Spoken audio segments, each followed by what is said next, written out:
ಏನ್ ಮಾಡ್ತಿದ್ದೀರಾ ಆಂಟಿ? ಏನಿಲ್ಲ ಅಪ್ಪಿ, ಜಸ್ಟ್ ನನಗೆ ಕ್ಯಾಪ್ನ ಮಿಡಿಲ್ ಅಲ್ಲಿ ಗ್ಲಾಸ್ ಅಲ್ಲಿ ನಿಲ್ಸೋದಕ್ಕೆ ಟ್ರೈ ಮಾಡ್ತೀನಿ, ಬಟ್ ಇದು ಬರ್ತಾ ಇಲ್ಲ. ಯಾಕಂತೀರಾ? ಅದೇನ್ ಬಿಟ್ಟು ಆಂಟಿ ನಾವು ಮಾಡ್ತೀವಿ. ಹೌದಾ, ನಿಮಗೆ ಮಾಡೋದಕ್ಕೆ ಬರುತ್ತಾ? ನೋಡೋಣ, ಹಾಗಾದ್ರೆ ಟ್ರೈ ಮಾಡಿ. ಇಲ್ಲ, ಮತ್ತೆ ಅದೇ ತರನೇ ವಾಲ್ ಹತ್ರನೇ ಹೋಯ್ತು, ಗ್ಲಾಸ್ ಹತ್ರ. ಮಿಡಿಲ್ ಅಲ್ಲಿ ನಿಲ್ತಾ ಇಲ್ಲ.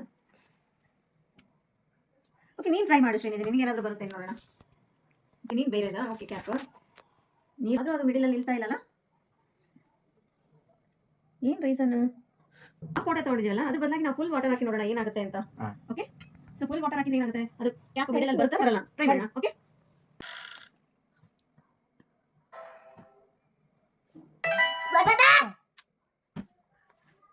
ಓಕೆ. ಸೊ ಇಲ್ಲಿ ನೀವು ಅಬ್ಸರ್ವ್ ಮಾಡ್ತಾ ಇದ್ರಲ್ಲ, ಕ್ಯಾಪ್ ಆಲ್ಮೋಸ್ಟ್ ಮಿಡಲ್ ಅಲ್ಲೇ ಬಂದಿದೆ, ಹೌದಾ? ಸೊ ನೀವು ಒಂದ್ಸರಿ ಟ್ರೈ ಮಾಡಿ, ಮಿಡಲ್ ಅಲ್ಲಿ ಬರುತ್ತಾ ಬರಲ್ಲ ಟೆಸ್ಟ್ ಮಾಡೋಣ ಮತ್ತೊಮ್ಮೆ.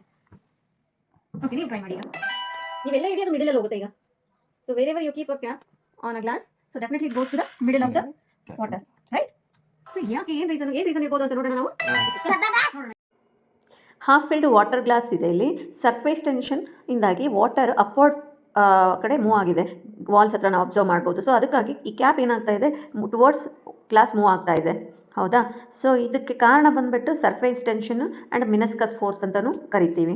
ಸೊ ಅದೇ ರೀತಿ ಇನ್ ಕೇಸ್ ನಾವೇನಾದ್ರು ಫುಲ್ ಗ್ಲಾಸ್ ವಾಟರ್ ಅಂದರೆ ಟಾಪ್ ಆಫ್ ದ ಗ್ಲಾಸ್ ಲೆವೆಲ್ಗೆ ನಾವೇನಾದರೂ ವಾಟರ್ ಫಿಲ್ ಮಾಡಿದರೆ ಇಲ್ಲಿ ಅಬ್ಸರ್ವ್ ಮಾಡ್ಬೋದು, ಮಿನಸ್ಕಸ್ ಬಂದುಬಿಟ್ಟು ಅಪ್ವರ್ಡ್ ಕರ್ವ್ ಫಾರ್ಮ್ ಆಗುತ್ತೆ. Due to of this only capillary attraction ಅಂತ ಕರಿತೀವಿ.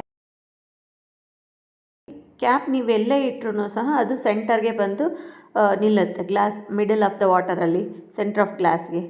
ಯಾಕೆ ಅಂದರೆ ಅಲ್ಲಿ ಮಿನಸ್ಕಸ್ ಫೋರ್ಸು ಜಾಸ್ತಿ ಇರುತ್ತೆ. ಸೊ ಅದಕ್ಕಾಗಿ ಅದು ಸೆಂಟರ್ಗೆ ಬರುತ್ತೆ.